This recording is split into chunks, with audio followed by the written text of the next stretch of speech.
আমাদের প্রিয় নবীর একটা পছন্দের সবজির ভিতরে ছিল লাউ।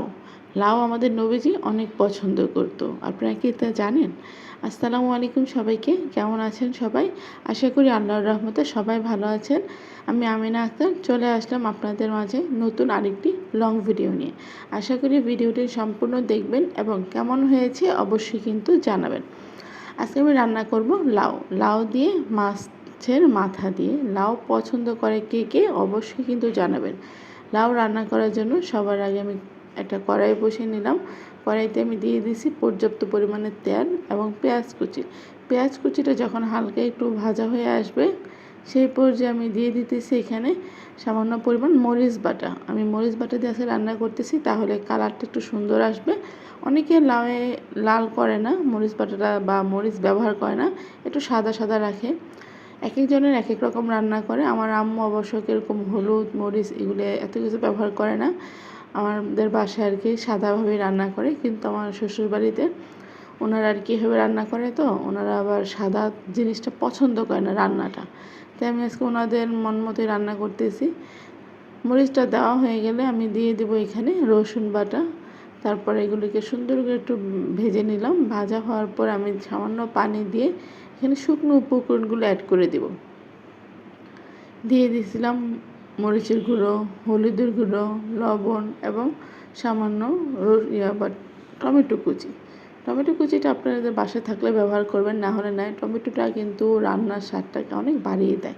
কার কী ধারণা যায় না, আমার কাছে এটা মনে হলো তা আমি বললাম।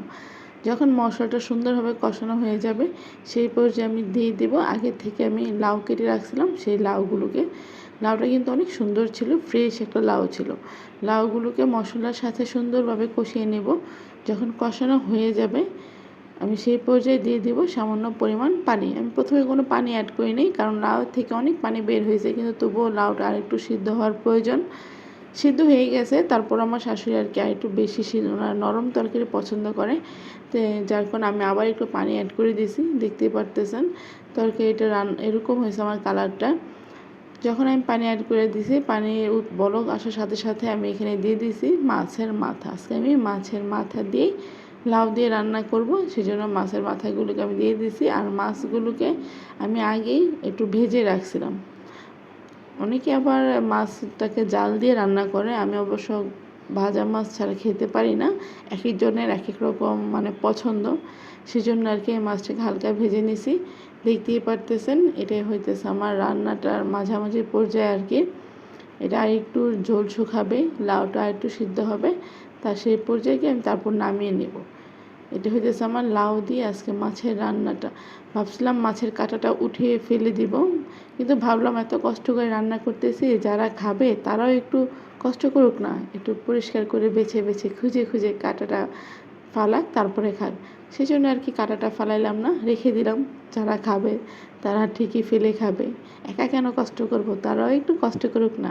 আমি এখান থেকে একটু চেক করতেছিলাম যে আমার লাউটা সিদ্ধ হয়েছে কি না।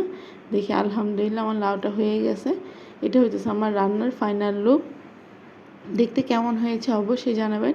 খেতে কিন্তু মাশাআল্লাহ অনেক মজা হয়েছিল। আজকের জন্য এই পর্যন্তই বিদায় নিচ্ছি। আগামী আবার কোনো একটা ভিডিওতে দেখা হবে।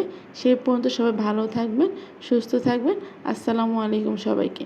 আমার রান্নাটা কেমন হয়েছে অবশ্যই কিন্তু জানাবেন, জানাতে কিন্তু ভুলবেন না। ঠিক আছে? আল্লাহ হাফেজ সবাইকে।